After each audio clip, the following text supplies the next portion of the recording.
은혜 받으실 하나님의 말씀은 구약성경 출애굽기 12장 1절로 14절까지 말씀입니다. 구약성경 98면에 있습니다. 출애굽기 12장 1절로 14절까지 말씀 받들어 봉독합니다. 야훼께서 애굽 땅에서 모세와 아론에게 일러 말씀하시되 이 달을 너희에게 달의 시작 곧 해의 첫 달이 되게 하고 너희는 이스라엘 온 회중에게 말하여 이르라.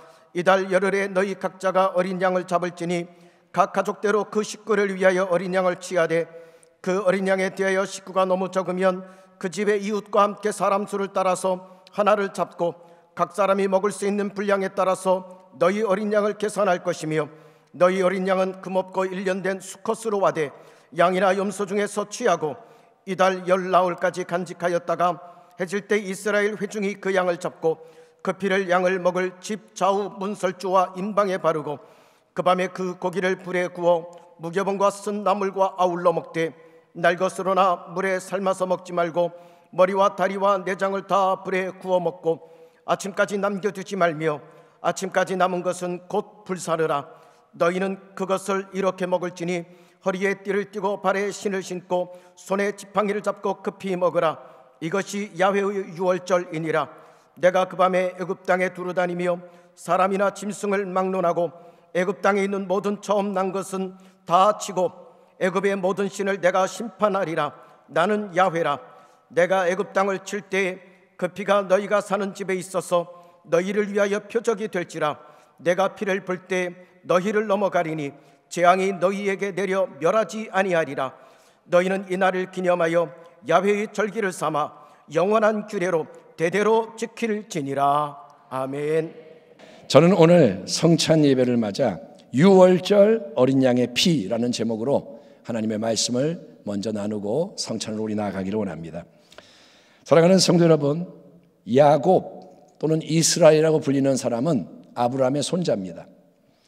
그 야곱의 가족이 70명 정도였는데 그 식구들이 애굽 땅에 내려가죠. 기근이 와서 애굽 땅에 가게 되고 하나님은 요셉을 먼저 보내셔서 국무총리가 되게 하셨습니다. 그래서 큰 민족이 생겨나게 됩니다. 430년 동안이나 힘들고 괴로운 노예 생활을 해야 했던 이스라엘 백성, 가족이 민족이 됐는데 흐름 속에서 그들은 노예가 되어 있습니다.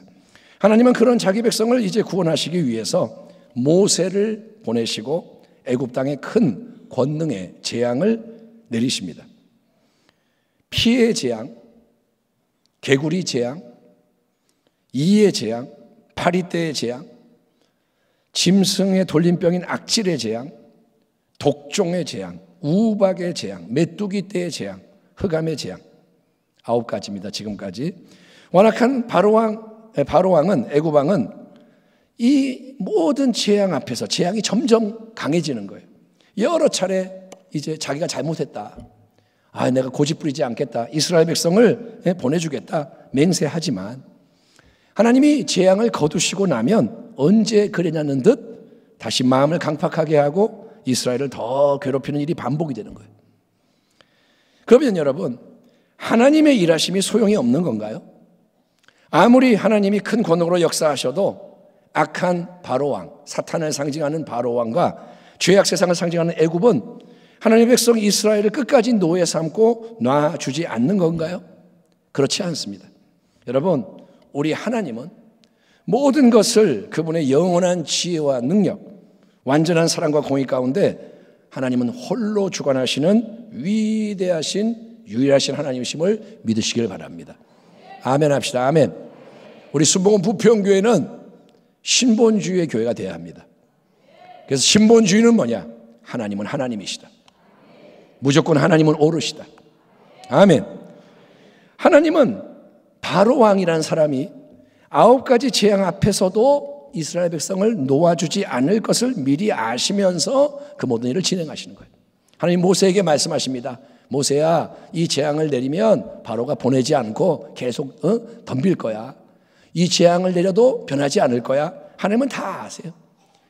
근데 결국은 여러분 마지막이 오게 만드시는 거예요.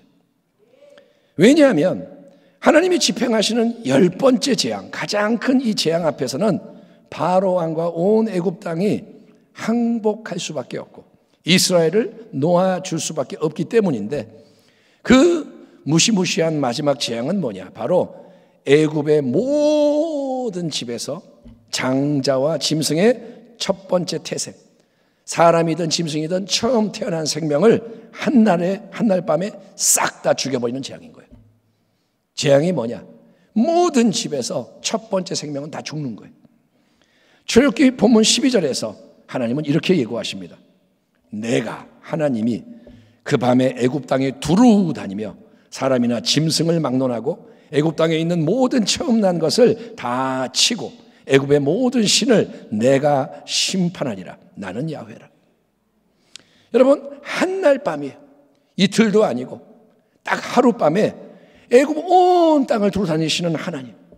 그 하나님은 바로의 왕궁으로부터 가장 미천한 여종의 집까지 그 안에 거하는 사람과 짐승의 첫 번째 태생을 모조리 전멸시키는 재앙을 집행하시겠노라 하나님 예고하십니다. 세부적으로는 하나님의 사자, 죽음의 사자로 불리는 특별한 천사가 하나님과 함께하는 것 같아요. 하나님의 대행자로서 그 죽음의 사자가 엄중한 심판을 진행하게 하시는 건데, 이 무서운 재앙이 들이닥치기에 앞서서 하나님은 모세를 통해서 온 이스라엘 백성에게 어린 양을 하나 잡아서 그 피를 집 입구에 발라둬라라는 의미심장한 지침을 내리십니다. 모세가 이스라엘 모든 장로를 불러서 그들에게 이르되, 너희는 나가서 너희 가족대로 어린 양을 택하여 유월절 양으로 잡고 우슬초 묶음을 가져다가 그릇에 담은 피에 적셔서 그 피를 문 임방과 좌우 설주에 뿌리고 아침까지 한 사람도 자기 집 문 밖에 나가지 말라. 야훼께서 애굽 사람들에게 재앙을 내리려고 지나가실 때에 문 임방과 좌우 문설주의 피를 보시면 그 문을 넘으시고 멸하는 자에게 너희 집에 들어가서 너희를 치지 못하게 하실 것임이니라. 너희는 이 일을 규례로 삼아 너희와 너희 자손이 영원히 지킬 것이니 너희는 야훼께서 허락하신 대로 너희에게 주시는 땅에 이를 때에 이 예식을 지킬 것이라. 하나님 말씀합니다. 내가 애굽 땅을 칠 때에 그 피가 너희가 사는 집에 있어서 너희를 위하여 표적이 될지라. 내가 피를 볼 때 너희를 넘어가리니 재앙이 너희에게 내려 면하지 아니하리라. 너희는 이 날을 기념하여 야훼 절기를 삼아 영원한 규례로 대대로 지킬지니라. 아멘. 자, 지금까지 하나님이 애굽 땅에 재앙을 내리셨어요. 9번이나. 근데 그 애굽 땅에 내린 9가지 재앙을 보면 네 번째 재앙, 그게 뭐냐? 파리떼의 재앙. 5번째 재앙, 가축 돌림병 악질의 재앙. 또 7번째 우박의 재앙과 9번째 흑암의 재앙이 임할 때 우리 하나님은 일방적으로 자기 백성 이스라엘을 그냥 구별하시고 보호하시는 은총을 베푸십니다. 이게 무슨 말이냐? 그러니까 애굽 온 땅에 재앙이 내려요. 파리떼가 들끓어요. 또 짐승의 돌림병이 있어서 막 짐승이 죽고 어마무시한 크기의 우박 폭탄이 막 떨어집니다. 사흘 동안 칠흑 같은 어둠이 뒤덮입니다. 그런데 이스라엘 백성에게는 그들이 아무것도 안 하고 그냥 가만히 있어도 그런 재앙이 조금도 임하지 않도록 하나님이 알아서 먼저 조치하셨던 거예요. 하나님 뭐라 하냐? 나는 구별할 거다. 애굽 사람과 이스라엘 사람을 구별한다.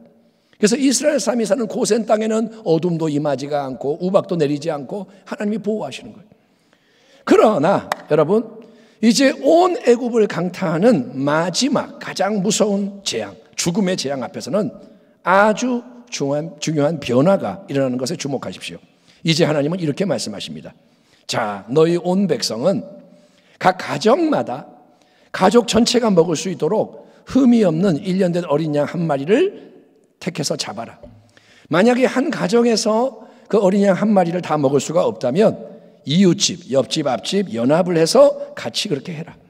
어린 양을 잡으면, 죽이면 먼저 그 어린 양의 피를 그릇에 담아서 양을 먹게 될 집의 문 좌우 설주와 인방, 즉 집의 출입구를 지탱하는 좌우의 기둥, 그 다음에 위에 가로된 기둥 세 부분에다가 그 어린 양의 피를 발라둬라.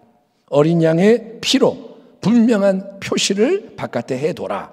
그러면 하나님께서 그 밤에 애굽 온 땅을 돌아다니며 집집마다 죽음의 사자가 들어가서 처음 태어난 사람과 짐승을 쳐서 죽이는 심판을 시행할 때, 그 심판은 반드시 시행이 된다. 그때 만약에 어린 양의 피가 문설주와 임방에 바르져 있는 걸 보면 그 집에는 들어가지 않고 그냥 넘어가게, 건너뛰게 하심으로 초태생이 멸망당하는 무서운 재앙이 임하지 않게 보호를 할 거다. 아멘.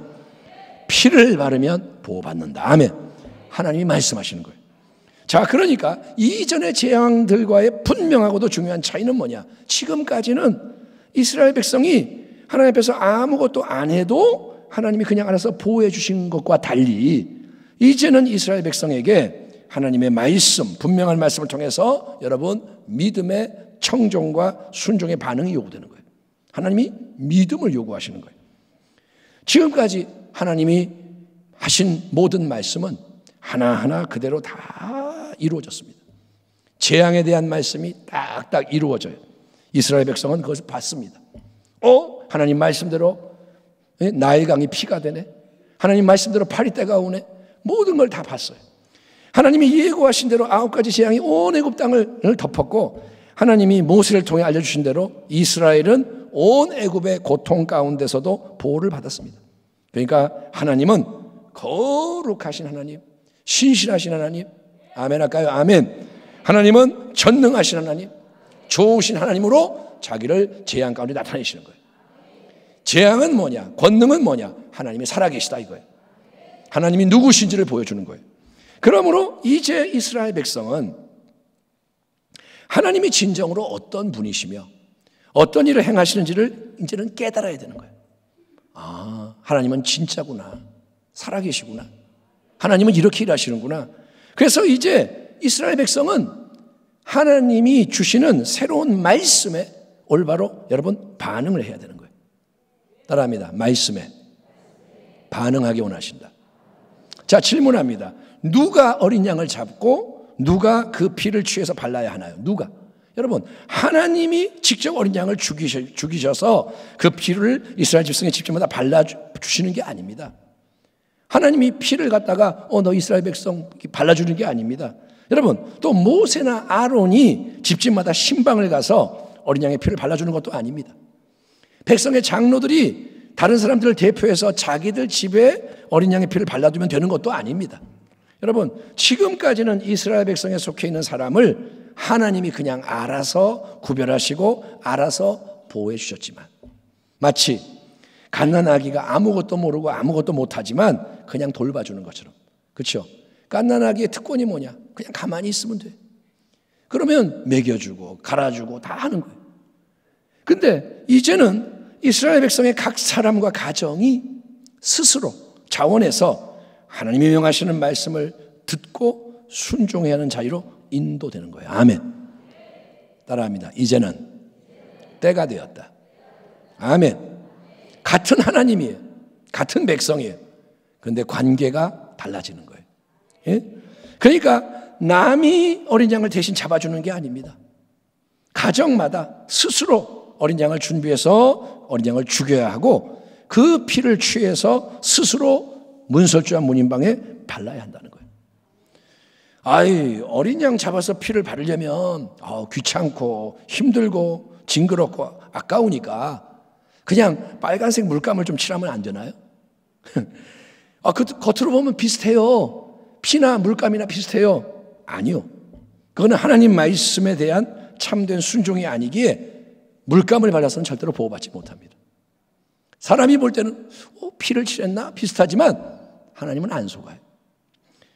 그러면 그래, 물감이 안 되면 어린 양을 잡아서 피를 바르는데 문설주 문인방 다 이렇게 바르지 말고 한쪽에만 조금 발라서 성의만 표시하면 안 되나요? 약식으로 순종하면 안 될까요? 아니요. 이 대목에서 여러분 생각나는 게 뭐냐면 11조를 드릴 때 약식 11조는 없습니다.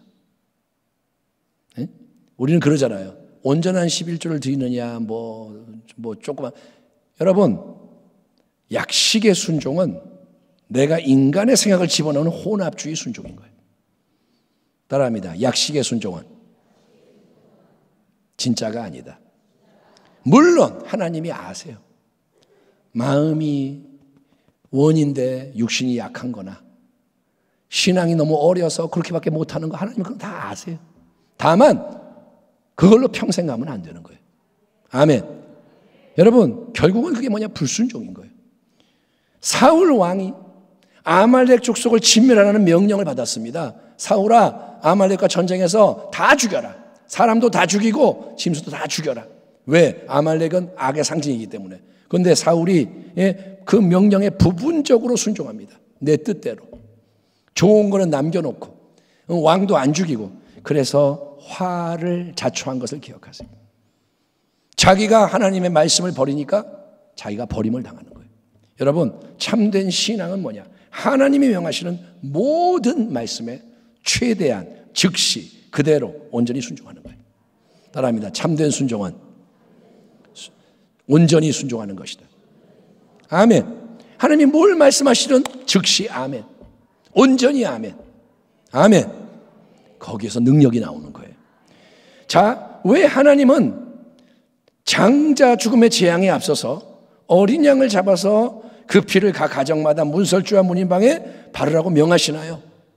그 이유는 그 어린 양의 피가 여러분 증표가 돼서 죽음의 사자가 온 애굽 땅을 돌아다니며 장자와 짐승의 첫 수생을 죽일 때 그 피가 발린 집을 건너뛰는 은혜가 허락되게 만들기 때문인 거예요. 아멘. 성경에서 피는 생명을 의미합니다. 따라합니다. 피는 생명이다. 다시 한번 크게, 피는 생명이다. 그래서 특별한 어린 양의 피, 그냥 어린 양이 아닙니다. 하나님이 명하시는 어린 양, 하나님이 지정하신 짐승의 소중한 생명을 상징하는 피가 심판을 받아야 할 사람 대신에 흐르고 피가 발라질 때 여러분, 그 피의 놀라운 희생과 능력으로 보호받고 건짐받는 역사가 일어난다는 거예요. 이스라엘 백성에 속한 모든 사람은 그러니까 그 중요한 심판의 밤에 어떻게 해야 하느냐? 그들은 첫째로 어린 양의 피를 자기들이 거하는 집 문설주와 문인방에 발라놔야 되는 거예요. 아멘. 말씀을 듣기만 하면 안 돼요. 피를 발라라. 아멘. 안 하면 안 돼요. 발라놔야 돼. 첫째는 발라야 한다. 둘째는 그들은 그렇게 어린 양의 피가 발라져 있는 집 밖으로 나가는 게 아니라 계속 그 집 안에 머물러 있는 믿음의 순종과 연합을 보여야 한다는 거예요. 아멘. 피 아래 머물러야 되는 거예요. 6월절의 준비를 위해서 하나님이 주시는 이 본문의 말씀 속에는 세부적인 여러 지침들이 나옵니다.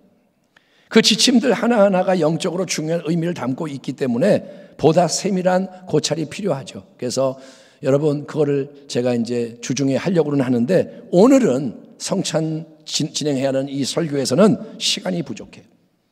여러 가지를 알려주는 것보다 중요한 게 뭐냐? 우리는 오늘 특별히 유월절 어린 양의 피, 하나님이 세심하게 분명하게 지정하신 어린 양의 피가 얼마나 중요한지에 우리의 관심과 헌신을 집중하면 좋겠습니다. 따라합니다. 보혈이 중요하다. 아멘. 자, 애굽 땅에서 어린 양의 피가 발라져 있지 않는 문설주와 인방에 안 발라지는 모든 집에는 죽음의 사자가 들어가는 거예요. 예, 가서 집마다 사람과 짐승의 첫 번째 생명, 장자, 첫 번째 태생 가차없이 죽여 멸하는 심판을 집행합니다. 차례차례 심판을 집행하는 거예요. 하나님이 여러분 그분의 완전한 공의와 거룩함을 가지고 타락한 피조물인 우리 인생을 대면하실 때 혈통적으로 이스라엘 백성에 속한 사람이라 할지라도 스스로는 아무도 심판의 멸망을 피할 수가 없다는 거예요. 이해되십니까? 이스라엘 백성이라고 해서 피 없이 심판을 피할 수 있는 게 아니에요. 그러나 어린 양의 피, 하나님이 명하신 대로 아무 흠이 없고 1년 된 어린 양의 수컷, 또는 어린 양이 없다면 어린 염소의 수컷, 그러니까 1년 된 거, 가장 한창인 거, 좋은 거. 1년짜리는 뭐냐? 제일 쌩쌩하고 좋은 거예요.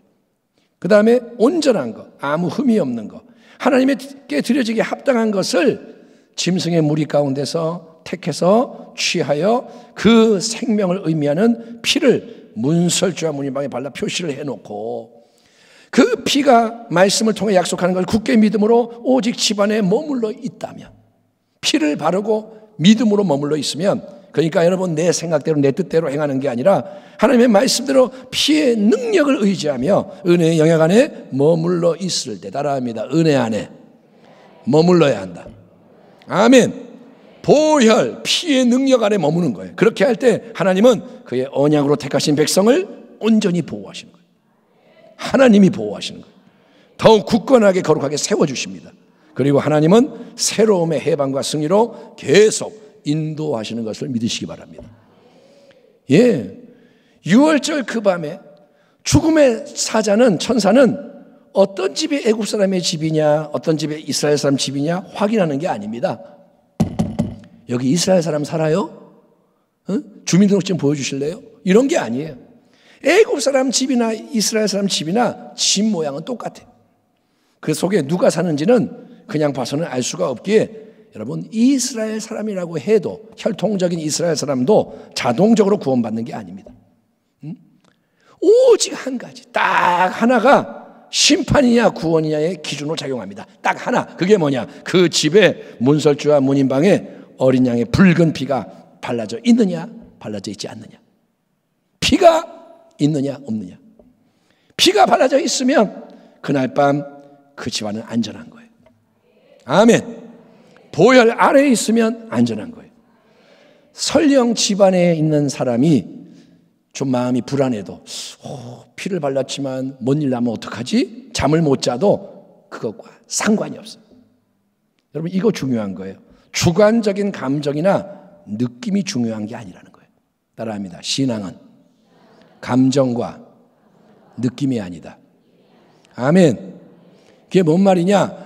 여러분 예배를 드리면서 마음이 막 뜨겁고 아멘 할 수 있어요 막 마음이 뜨거워. 그게 신앙일 것 같아요? 다음 순간 다 사라져버려요. 예? 감정적으로 왔다 갔다 하는 사람은 끝까지 못 가요. 여러분 어린 양아 피가 그냥 발라져 있으면 오직 피 때문에, 오직 그 한 가지 사실 진리 때문에 죽음의 천사는 그 피를 보고 그냥 건너뛰는 거예요. 아멘. 그러니까 여러분 진리를 믿으셔야 돼요. 내 마음이 감정이 요동해도 감정을 따라가지 말고 말씀을 따라가는 거예요. 아멘. 이거 큰일 났다. 그래도 말씀을 따라갈 거야. 이러면 승리하는 거예요. 자, 피가 발라져 있으면 안전해. 피 때문에 보호받아요. 반면에 피가 발라져 있지 않는 그 집에 있는 장자는 죽음을 피할 수가 없습니다. 아무리 많은 호위병들이 둘러 진치고 지키는 바로 왕의 궁궐이라 할지라도, 가장 안전하게 보이는 곳이 바로 왕의 궁궐이지만 여러분 거기에 어린 양의 피가 발라져 있지 않는다면 죽음의 천사가 가져올 그 죽음의 심판을 피할 수가 없다는 거예요. 이스라엘 백성은 여러분 오직 어린 양의 피 때문에, 그 피를 믿는 믿음 때문에 구원을 받는 거예요. 따라합니다. 피 때문에, 믿음 때문에 구원을 받는다. 왜냐? 그들을 대신해서 6월절 어린 양이 죽은 거예요. 그 피를 발랐기 때문인 거예요. 아멘. 피가 있다는 건 뭐냐? 죽음이 있는 거예요. 대신 죽은 거예요. 어린 양이. 그래서 안 죽는 거예요. 반면에 죽음이 없는 곳에는 죽음이 오는 거예요. 피에는 약속이 있습니다. 하나님 앞에서 피에는 생명이 있습니다. 피에는 능력이 있다. 아멘.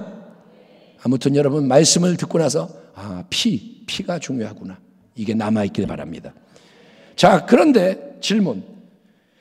이처럼 온 이스라엘을 오래전에 구원한 6월절 어린 양의 피가 왜 오늘 우리에게도 결정적으로 중요하고 필요한지 아십니까? 왜 우리가 오늘 출애굽기 12장의 본문으로 말씀을 나누는지 아십니까? 그 이유는 바로 그 6월절 어린 양의 피가 우리 모두를 위해 하나님의 아들 우리 주 예수 그리스도께서 친히 몸찢어 흘리신 갈보리 십자가의 보배로운 피, 보혈을 예표하기 때문인 거예요. 6월절 어린 양이 뭐냐? 바로 예수님을 가리키는 거예요. 너희가 알거니와, 이번 주의 암송 말씀, 너희 조상이 물려준 헛된 행실에서 대속함을 받은 것은 은이나 금같이 없어질 것으로 된 것이 아니요 오직 흠없고 점없는 어린 양 같은 그리스도의 보배로운 피로 된 것이니라. 우리는 그리스도 안에서 그의 은혜의 풍성함을 따라 그의 피로 말미암아 속량 곧 죄 사함을 받았느니라. 아멘. 따라합니다. 보혈로 말미암아 속량 받았다. 죄 사함을 받았다. 여러분, 아무 죄가 없고 흠이 없는 우리 주 예수님, 정말 이 세상에 유일무이한 그분께서는 우리를 위해, 우리 대신에, 우리 자리에서 세상의 모든 죄와 저주와 질병, 가난, 죽음, 지옥의 파괴, 멸망, 사탄의 권세를 싹 다 제거하는 대속을 단번에 온전히 이루시는 보배로운 피를 갈보리 십자가에서 흘리신 겁니다. 아멘. 예수님이 죽으신 거는 옆에 강도에 죽은 건 다른 거예요. 예수님이 죽으실 때 두 명이 같이 죽었지만 다른 강도의 피는 보혈이 아닙니다. 예수님은 단번에 보혈을 흘리신 거예요. 그리고 이 보혈은 하나님 앞에서 영원히 솟아나는, 흘러넘치는 무한한 능력의 보혈임을 믿으시기 바랍니다. 그림을 그려보세요. 샘이 솟는 거예요. 나야가라 폭포같이 이제 쏟아지는 물을 거꾸로 솟아나는 거예요. 그게 보혈이라는 거예요. 영원히. 영원히. 그러니까 여러분, 우리는 날마다 예수 그리스도의 보혈을 우리 인생 위에 뿌리고 바르고 덮어야 하는 겁니다. 아멘. 예수님이 하나님의 어린 양으로서 날 대신해서 죽으셨다, 이 사실을 아는 것만으로는 충분하지가 않습니다. 여러분, 믿습니까? 아멘. 한번 따라하는 걸로는 충분하지 않습니다. 저 예수 믿은 지 오래됐어요. 우리 부모님 때부터, 할아버지 때부터 식구가 교회 다녀요. 그것으로 충분하지 않다는 거예요. 나를 위해 죽으신 예수님의 보혈을 내 인생 집 문설주와 문인방에 발라야 합니다. 누가? 여러분, 다른 사람이 아니라 내가 발라야 되는 거예요. 아멘. 여러분, 내 마음의 중심에, 내 삶과 가정에, 내 인생 위에 예수 보혈의 표시가 날마다 선명하게 보여야 되는 거예요. 온 세상이 볼 수 있도록 보혈을 주장하고 높여야 한다는 거예요. 아멘. 보혈을 몰래 어디다가 이렇게 발라놓는 게 아니라 바깥에 바르는 거예요. 문설주와 문이막 대문에. 어쩌다 한번 보혈이 아닙니다. 성찬 예배 때만 보혈이 아닙니다. 매일 매순간 예수의 보혈인 거예요. 우리는 지금 이제 깨달아야 돼요. 뭐가 잘못되는 거야? 나는 그렇게 안 살고 있구나. 지금 이게 우리의 문제인 거예요. 예수를 믿지만 보혈? 여러분, 보혈에 대해서 언제 생각하셨어요? 마지막으로. 언제 보혈을 찬송했어요? 언제 보혈을 주장했습니까? 여러분, 예수 그리스도의 보혈, 그 보혈에는 우리 모든 죄를 사하고 저격케 하는 능력이 있다 이거예요. 무엇보다 그러면 우리 인생의 모든 죄. 여러분, 우리 이 죄가 얼마나 많을까요? 얼마 전에 교역장하고 어떤 다른 분하고 식사를 하고 배불리 먹고, 그렇게 농담 비슷하게 저녁 되면 또 먹겠지? 배가 불러가지고 진짜 이제 아무것도 못 먹겠다. 근데 저녁 되면 또 먹겠지? 먹지요. 여러분, 우리가 먹는 거, 상 가득 차린 거 다 속에 들어가요. 소화돼. 그거를 쌓아놓으면 얼마나 많을까요? 우리가 인생을 살면서 먹는 걸 다 쌓아놓으면 이 성전만 할까요? 한 사람이 먹는 게 얼마나 많을까요? 그런데 여러분, 우리의 죄는 더 많다 이거예요. 여러분, 깨달으셔야 돼요. 우리는 죄덩어리 인간이에요. 남 기분 나빠, 째려보고 말 한마디 삐딱하게 하고 다 죄예요. 그게 선한 게 아니잖아요. 하나님 보실 때 악하잖아요. 그러니까 우리의 죄가 얼마나 많아요. 이 세상에 다른 뭘로도 이 모든 죄는 제거될 수가 없습니다. 죄는 안 씻겨요. 죄는 없어지지 않아요. 아무리 울어도 해결되지 않습니다. 힘써도 해결되지 않습니다. 참아도 해결되지 않습니다. 그 죄의 근본 문제는 예수 그리스도께서 흘리신 십자가 보혈을 내가 의지할 때, 아멘. 내가 어린 양을 잡을 필요는 없어요. 예수님이 죽으셨기 때문에. 그러나 그 보혈을 내가 의지할 때 모든 죄가 흰눈보다 양털보다 더 희게 씻겨지는 것입니다. 보혈은 영적인 초강력 세제라는 거예요. 아멘. 보혈로 안 씻기는 게 없어요. 보혈을 주장함으로써 죄를 씻어야 됩니다. 아멘. 죄를 그냥 두면 안 없어져요. 보혈로 씻는 거예요. 그럴 때 파리떼처럼 더러운 거 좋아하며 달라붙는 마귀 역사가 끊어지고 떠나가는 거예요. 아멘. 그래서 예수의 보혈은 죄만 씻는 게 아니고 우리를 덮어서 보호해 주는 거예요. 토미 텐이라는 유명한 미국 목사님이 자기 아버지의 놀라운 경험을 간증한 것이 있는데, 아버지 어머니 태미 목사님의 아버지 어머니가 큰 교통사고를 당하게 됩니다. 운전을 했는지 아버지가 정신을 차리고 보니 와이프 엄마가 옆에서 피를 철철 흘리며 죽어가고 있더라 이거예요. 정신을 차리니까 아내가 피 흘리며 죽어가고 있는 거예요. 사람들이 도와주기 위해서 막 몰려오는데, 이때 이 아버지는, 믿음의 아버지는 어떻게 하냐, 과다 출혈하고 있는 어머니에게, 아내에게 손을 딱 얹고 계속 이 말만을 되풀이하는 거예요. 믿음으로 뭐라냐, 내가 예수 보혈의 능력을 주장하노라. 내가 예수 보혈의 능력을 주장하노라. 아멘. 그냥 하는 게 아니라 믿음을 가지고. 지금 아내는 죽어가요. 피를 흘려요. 근데 뭐라냐, 나는 예수 보혈의 피의 능력을 주장하노라. 그랬더니 치료하는 능력이 역사해서 어머니 출혈이 갑자기 중단이 되고 생명을 건지게 되었다 이거예요. 이처럼 예수님의 보혈에는 치유와 회복을 가져오는 실적인 능력이 있다 이거예요. 아멘. 안 믿으면 소용이 없죠. 믿으면 능력이 역사하는 거예요. 피는 생명입니다. 아멘. 따라합니다. 피는 생명이다. 그렇기 때문에 예수님의 피는, 보혈에는 하나님의 생명, 충만한 새 생명이 있다 이거예요. 아멘. 염소의 피는 염소의 생명이고, 양의 피는 양의 생명이지만 예수님의 피는 하나님의 생명인 거예요. 그래서 예수님의 보혈은 또한 무한한 능력이 되는 겁니다. 여러분, 마귀가 유혹하고 넘어뜨리려 그럴 때 가만히 있지 마세요. 예수 보혈의 능력을 선포하기 바랍니다. 마귀는 예수님의 보혈을 제일 무서워해요. 아멘. 마귀는 예수의 피 그러면 벌써 기겁을 해버려요. 보 이렇게 해도 기겁을 해요. 부 이렇게 해도. 예수의 보혈, 마귀는 초토화돼요. 여러분, 보혈 아래, 보호 아래 있는 사람을 마귀는 손댈 수가 없습니다. 보혈은 세상과 마귀를 이기게 하는 거예요. 아멘. 아멘. 이제는 아셨죠? 마귀는 보혈 앞에 찍소리도 못 내. 마음이 답답하고 두려움이 밀려올 때 가만히 있지 마세요. 보혈을 주장하세요. 평안과 자유가 임하는 거예요. 아멘. 여러분, 우울증으로 고생하는 사람이 너무도 많아요. 우울증은 이 시대의 무서운 전염병, 자살에까지 이르게 합니다. 우울증 걸리면 죽는 게 수순이에요. 여러분, 우울증 앞에서도 예수 보혈을 선포하기 바랍니다. 그러면 마음이 밝아지는 거예요. 아멘.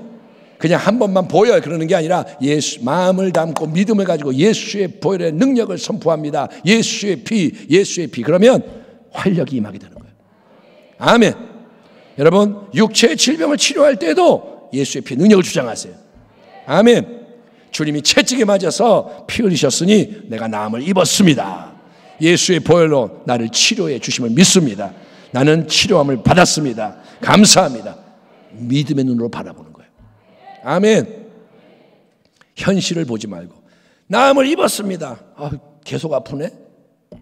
그러면 안 나요. 나음을 입었습니다. 계속 아파. 나음을 입었습니다. 나은 걸 바라보는 거예요. 아멘. 그리고 보혈의 능력을 선포하는 거예요. 계속. 그때 하나님의 치유가 임하는 겁니다. 예수님의 보혈은 여러분, 우리의 팔자 운명도 바꾸는 줄 믿습니다. 저주가 변하여 축복이 되게 하고 망한 인생을 잘되고 흥하게 회복시킵니다. 문제 앞에서 포기하고 주저앉지 말고, 아이고 이놈의 인생 되는 게 없네 그러지 말고 보혈의 능력을 선포하는 거예요. 아멘. 우리는 예수님이 친히 보혈을 흘린 대가를 지불하고 산 고귀한 인생이라는 거예요. 예수님이 피값으로 사셨어요. 누구를? 그분을? 나를. 아멘. 질문을 하면 답을 잘 안 하시는군요. 알고 있습니다만 다시 합니다. 예수님이 피값으로 나를 샀습니다. 따라합니다. 예수님이 나를 찜하셨습니다. 당신은 그래서 고귀한 인생인 거예요. 마귀는 말해요. 너는 아무것도 아니야. 아멘 하지 마세요. 마귀는 그래요. 너는 아무것도 아니야. 너는 죽어도 아무도 걸떠보지도 않아. 거기다 아멘은 그러면 안 돼. 마귀가 그럴 때 아멘 그러면 안 돼. 그럼 망하는 거예요. 마귀가 그럴 때 우리 뭐냐? 콧방귀부터 끼고. 근데 예수님은 그렇게 말씀 안 하셔. 그럼 마귀는 떠나가는 거예요. 당신은 소중한 인생이에요. 아멘. 안 되고 실패하고 망할 수밖에 없어 보이는 인생이라도 그대로 있지 말고 예수의 보혈의 능력을 선포하는 거예요. 날마다 십자가를 통해 새로워지는 자화상을 붙잡고 나가는 거예요. 나는 예수의 보혈로 이러한 인생입니다 할 때 여러분 가치 있고 아름다운 인생으로 변화되는 게 새 생명의 역사라는 거예요. 변화는 일으키는 거예요. 아멘. 예수님의 보혈은 우리를 하나님과 화목하게 만듭니다. 보혈을 통해 날마다 참된 예배를 드릴 수가 있어요. 영적 예배. 아멘. 짐승의 피는 필요 없어요. 얼마나 감사해요. 예배 때마다 송아지 끌고 오려면 여러분 거덜날 거예요. 예? 염소 데리고 오려면 어떻게 할 거예요? 버스 타고 염소 데리고 올 거예요? 다 필요 없어요. 예수님이 죽으셔서 보혈을 흘리셨으니 믿음으로 취하기만 하면 돼요. 여러분 어디에 있든 하나님 은혜의 보좌 앞에 나갈 수가 있다는 거예요. 그리고 마지막에 예수의 보혈로 천국문을 통과해 들어갈 수가 있습니다. 또 보혈은 우리를 하나님과만이 아니라 서로 간에도 하나 되게 만듭니다. 예수 보혈이 없는 곳에는 분열이 생겨나죠. 인간의 생각, 주장만 가득하기 때문인 거예요. 내가 옳다고 그러면 싸움이 나죠. 예. 그러나 예수 보혈 아래 나아갈 때 보혈의 은혜와 능력 가운데 하나가 되는 거예요. 예수님의 보혈 아래 쓰는 건 뭐냐? 자기를 부인하는 거예요. 그럼 하나가 되는 거예요. 예, 그게 뭐냐? 거룩한 연합 성도의 교제입니다. 인간관계 속에 우리 가운데 분열과 갈등이 있다면 가만히 있지 마세요. 회개하고, 따라합니다. 회개하자. 이게 옳지 않습니다. 잘못했습니다. 자백하고 예수 보혈의 능력을 선포하십시오. 예수의 피. 아멘. 따라합니다. 예수의 피. 이간질하는 악한 세력의 힘을 잃어버리게 되는 거예요. 숨어있는 마귀가 떠나가는 거예요. 연합과 일치의 은혜가 임할 줄 믿습니다. 그러니까 결론이 뭐냐? 언제 어디서나 오직 예수의 보혈을 주장하고 또 주장하고 또 주장하는 거예요. 아멘. 바보같이 예수의 보혈, 예수의 보혈, 예수의 보혈. 나의 의는 이것뿐 예수의 피밖에 없네. 밥 먹듯이. 아멘. 하루에 3번, 2번 밥 먹잖아요. 아니, 숨 쉬듯이, 호흡하듯이 계속 예수의 보혈을 여러분 선포하고 주장하십시오. 저는 말씀을 전했습니다. 하는지 안 하는지는 이제 하나님이 보실 거예요. 저는 여러분을 감시할 수도 없고 할 필요도 없고 이제는 여러분이 바통을 받은 거예요. 보혈이 모일 때 교회 안에 넘쳐나게 하세요. 하나님의 얼굴을 구하는 24 시약 기도 속에 주여 보혈이 넘쳐나게 하옵소서. 중보기도 하는 거예요. 그리고 세상 속에 보혈이 넘쳐나게 하는 거예요. 따라합니다. 보혈이 넘쳐나게 하자. 이게 하나님의 선하신 뜻이고 이게 승리의 비결인 겁니다. 보혈은 절대로 고갈되거나 마르지 않는 영원한 샘. 피곤새가 영원한 거예요. 여러분 오늘 성찬 예배를 드리는 이 자리는 예수님의 십자가 아래 속의 죽음을 기념하며 송축하는 자리잖아요. 바로 이 자리에서 참된 유월절 어린 양이 되시는 우리 예수님의 보혈의 능력으로 여러분 새롭게 무장되길 바랍니다. 그 좋은 거를 왜 잊어버리냐 이거예요. 그 좋은 거를 왜 사용하지 않냐 이거예요. 아멘. 억만금을 줘도 바꿀 수 없는 보혈. 믿음으로 취하십시오. 그리고 일어나 빛을 발하십시오. 예수의 보혈로 나가면 승리하게 되는 거예요. 그러한 교회와 주의 자녀가 되기를 주의 이름으로 축원합니다. 기도하겠습니다. 하나님 감사합니다. 오늘 우리에게 단순하지만 너무나도 중요한 말씀을 주셨습니다. 초대교회가 수많은 역경 속에 승리했던 이유들이 있습니다. 그들이 우리보다 가진 게 적었고 아는 게 적었고 많은 게 어려웠지만 그들은 단순한 충만한 진리에 순종해서 승리했습니다. 우리에게 그러한 은혜를 허락하여 주옵소서. 예수님의 보혈과 예수님의 이름과 예수의 새 생명과 말씀, 성령의 역사, 영혼의 지평, 하나님의 나라, 남을 위한 삶, 하나님 믿음, 소망, 사랑, 회개와 결단과 순종, 연합, 하나님의 이 근본적인 성경의 진리, 사명으로 일어나 승리하게 하여 주옵소서. 오늘 이후로 달라지게 하시고 예수의 보혈을 사랑하게 하시고 최후 승리를 얻기까지 주의 십자가 보혈을 의지하여 싸우며 나가게 하여 주옵소서. 감사하고 예수님의 이름으로 기도하옵나이다. 아멘.